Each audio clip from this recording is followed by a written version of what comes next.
Hey, get down. Hey, Good, Davian. Hey, get down. Hey, get down. All right, take two. Welcome to Best Bundle. Here, I'm sorry. I won't do that again. Alrighty. So welcome back, guys. For the most of you guys that don't know, I'm Beverly, and this is D. D, the guy I always talk about. We lit. Let's do it. So today we're gonna talk about our Cuba trip. For whoever watched the last video, I spoke about me booking a Cuba trip, and we conceived Davian. But a lot of people don't know that me and D was broken up during the Cuba trip, so it gets a little spicy there. Spicy. So in December, I booked the trip because I was a little sad, I was a little depressed, and I had a lot going on, so I wanted to clear my mind, get back on track, and booking a vacation was probably the best idea for me. So I booked the vacation, and then what was it? Right before the trip, right? What do you mean? We end up breaking up. Yeah, it was probably like a week, maybe 2 weeks before we were scheduled to go on the Cuba trip. So D broke up with me. Let's get that straight. I didn't break up with him. Don't do that, though. He broke up with me. I don't know why he broke up with me. He was like, he had enough, and he was discussion about that. He was just over me, and we broke up before the Cuba trip. Look, first of all, right? So we had booked the Cuba trip, right? We was there cooling. We was chilling, right? This is obviously before Davian, right? This is a year ago. 2 weeks before the trip, I think we were both going through whatever we was going through, but I was going through something internally that I felt like what she needed at the time, I couldn't provide that and more unless I got myself straight. You know what I'm saying? Which is something I feel like not too many people talk about, because I feel like people mostly use each other as a crutch to get over or to get through things. But that becomes unhealthy once you're in a relationship 5-6 years and you still haven't fixed whatever you gotta fix on your own. And I felt like that was the time I needed to do that. Like, it was almost like a breaking point. I felt like if I don't get myself together, like nothing moving forward is gonna be good for me and for you. I feel like it's just gonna become something crazy. So we ended up breaking up 2 weeks before we were supposed to go on this Cuba trip, and it was weird because it's like we both still kind of knew that we was going still. Yeah, because it was like, we have a trip, I pay for it, like, we need to go. It was weird because it was like, we know we going. I even asked him, I'm like, so what's gonna happen with the trip? Like, you still going? Because I'm going. I'm like, I go without you. Nah, we going. I'm dead going. So I even thought about it to the point where I was like, what if I go by myself to Cuba? Because I didn't really know on what terms we were. Like, it was kind of awkward. Because we spoke about it. Like, when we broke up, we spoke about it. And we were, like, on the same page. I still was a little confused. But we was on the same page of, like, why we broke up. And we was talking. We weren't, like, 100% not talking or, like, mad at each other. It wasn't no beef. It was just awkward because we still lived in the same house. It was like, what are the do's and don'ts you can do with somebody that you broke up with? Like, so it was like, yeah, it was weird. I started sleeping on the couch. It was just mad weird shit was going on. It was like, all right, we're here. But even with all that, we still going on this trip. So we got ready and we went on the trip, which is even crazier because, like I said, we was broken up. So it was just like, when you get on a plane, it's kind of hard not to be scared. I was so scared. I didn't know what to do, and it was just so awkward and kind of like sentimental in a way because I was scared. He was probably scared. I don't know if he was scared, but I'll be cool, but yeah. On the plane? On the plane? I mean, yeah. He's a liar. So, I ended up holding his hand, and, from there, I think we were still, like, not together, and we still knew we was not together, but it was like we were together, right? It was like a unspoken like, all right, during the vacation we gonna be in this little bubble. Like bubble of us being together, but we knew once we got back that's not the case. But which was the worst for me because when we came back it was a whole different story. But anyways, it was like a Cuba trip. Back to the Cuba trip. It was, we was happy. We was chilling. We was living life. It was a new experience. Yeah, Davian. He talking like he know. Yeah, baby. Cuba was lit. It was lit. Cuba was I'm not gonna lie. It was a new experience for us. So we was enjoying it to the point where it was just like, wow, this is beautiful. Like the people around there was so happy. So it was like hard not to be happy, and it was just a lot. And then there was a tree that he made us do wishes for, and then one of my wishes was to get Davian. Oh, that's crazy. Yeah. And I knew we was gonna get back together. I felt it, and I knew, but then inside of me I kind of didn't know because he was on a different level. I never saw him like that. Like it was weird. And yeah, it was weird, man. Cause I felt like because a part of me knew that we was gonna get back together as well, especially with how we was during the trip. Like we was still holding hands, we was still, kissing and all that. We was still here, but it felt like once we got back to the real world, like back to New York, and we fucking get back in tune with everything, maybe those same feelings that I was feeling before that got us to this point was gonna come back. So it was like not knowing what was gonna happen was like the weird part. But Cuba itself was crazy. I'm talking the food was incredible. The little they had like a art museum joint we went to. They had like a Fábrica de dinner. Arte. Yeah, whatever that is. Fábrica de Arte. I can never pronounce that. That's crazy. It's a club and an art museum in two. And they have like a bar, they have different sections. Like it was so cool. We had like different rooms with different music. Some had art, just plain art. Some had music. They had musicians there. People performing. It was like dances going on. Lit. Every room at a different hour, something different was happening. And it was cool because then like the drinks, you get a card and they'll mark down your drink, what room you got, what drink, and like how much it was. And then at the end you'll pay for everything. So you have to take that card to the end at the exit, and then you have to pay for everything there. So then you have like the whole card. Wow. He's just learning how to scream, so he screamed for everything. He just wants to be in it, I guess.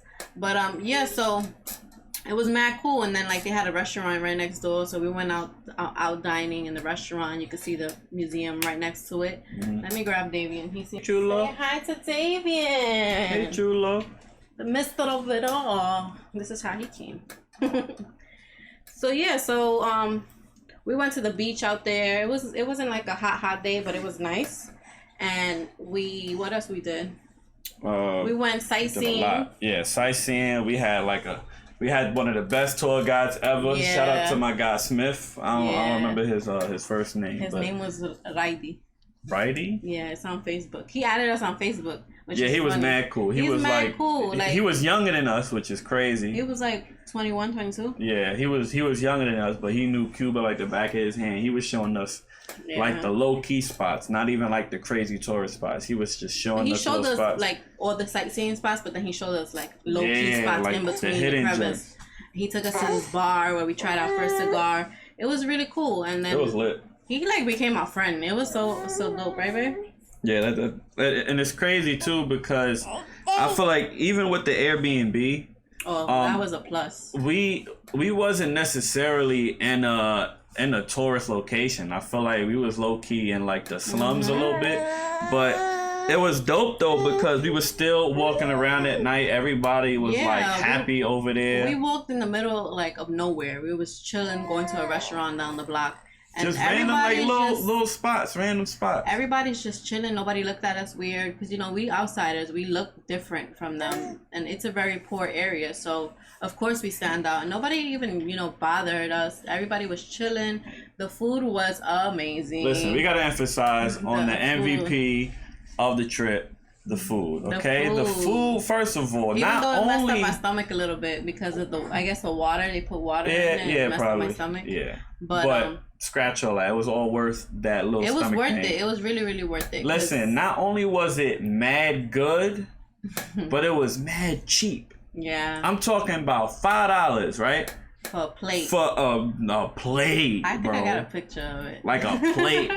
Like it was we like was a rice and what thing you got? Pork chops? Yeah, I had pork chops, rice, totones. Yeah, we have. And juice for $5. Yo, for $5. Like I'm talking about a big plate. What are you doing? Yeah, it was really, really nice. We went back to that restaurant like 2 times. And it was really dope. All the food was so mad good. Going back to the tree that I was talking about. So it was a wishing tree that Smith had showed us. And I don't know if it's true or not or whatever it is. But on that tree, he says you go around 3 times and you make 3 wishes and you throw a coin back for good luck. So on the trip, everything was going amazing. We was just like in love again. We was just in love again, and it was just like everything was right on the trip. So what I wish for Davian, I wish for us, and success. So coming back from the trip, it was just like crazy looking back into the video and just seeing that one of those wishes came true, and it was crazy. I still to this day, I'm like, is that tree like really a wishing tree? Because even the guy said it. He was like, oh, be careful what you wish for because it's gonna come true. And I'm like, that's funny. Mush. Come on, Mush. So yeah.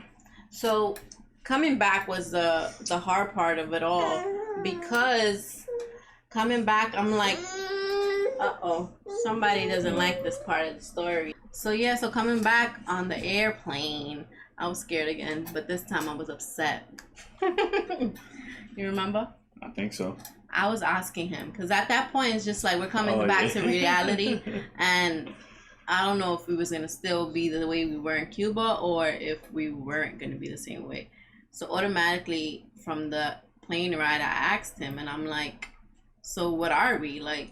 It was just like it's funny because it's a meme and all that. I never thought I would actually be asked what are we in my life, but I did. So I was like, I don't know.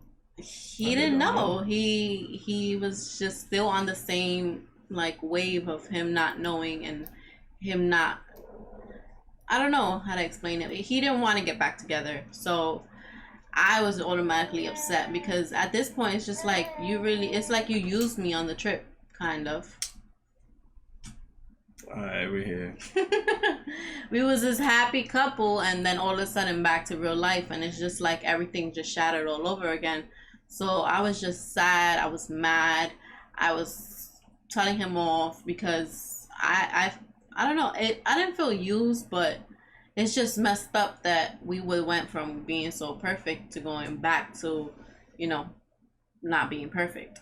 So I had a feeling. No, when we came back, so everything was still not good, and then like a week later, I was arguing with him because I still didn't understand like why we couldn't be together, because it was just weird to me.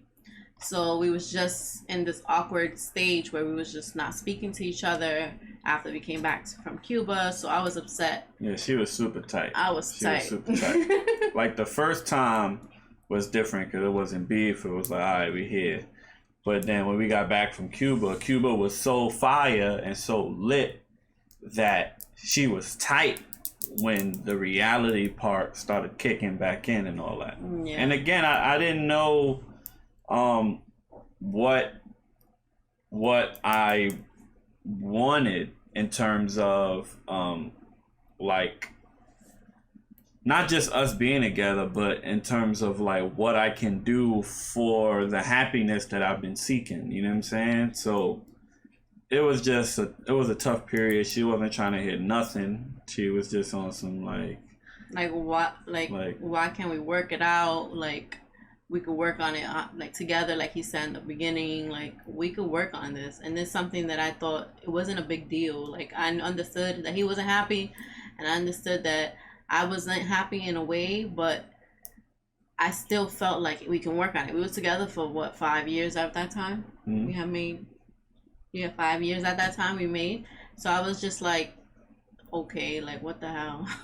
So I had started arguing with him, and I kind of remembered the miscarriage, and thought about the percentage of me being able to get pregnant again, and us being so careless on the trip, being so in love, that I had bring it up to him, and I'm like, but keep that same energy if I'm pregnant. You want to be? That's not fair too, but we here.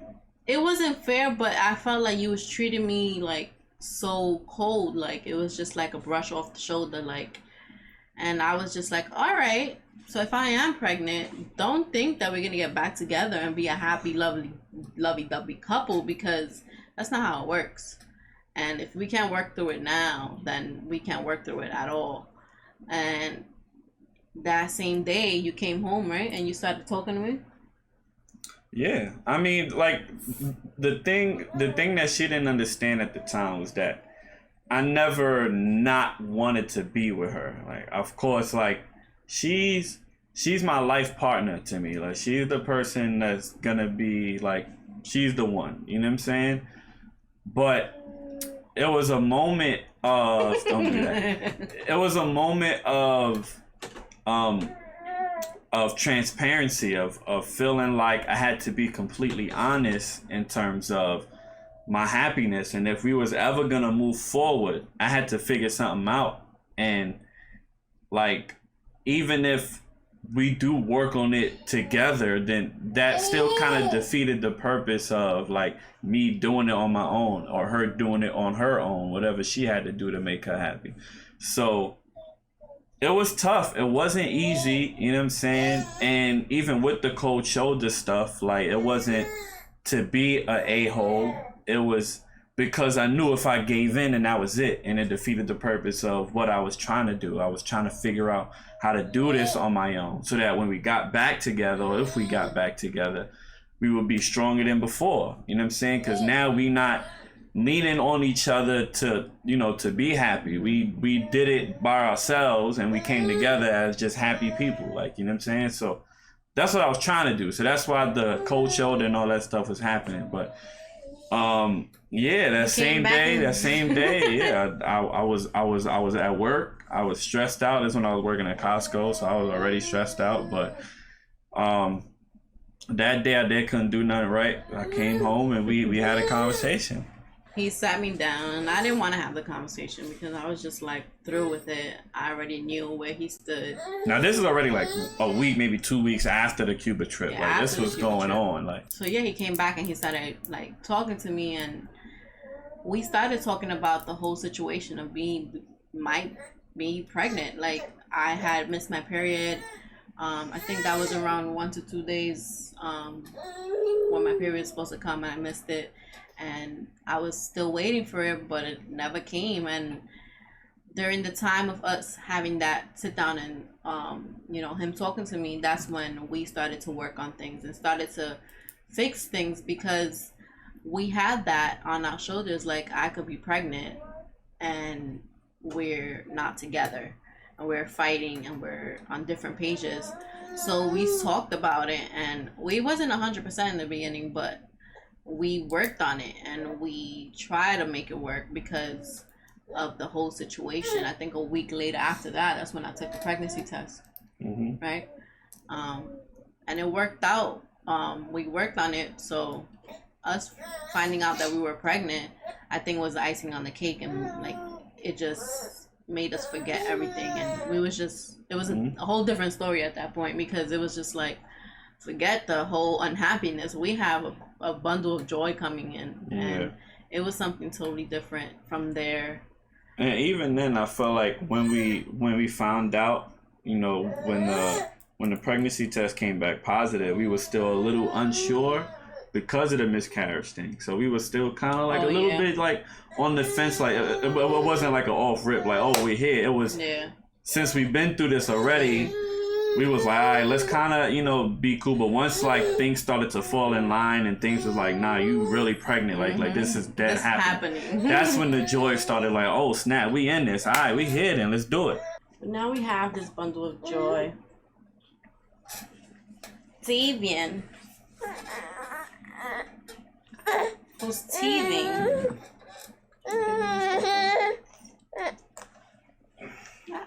Sorry. But yeah.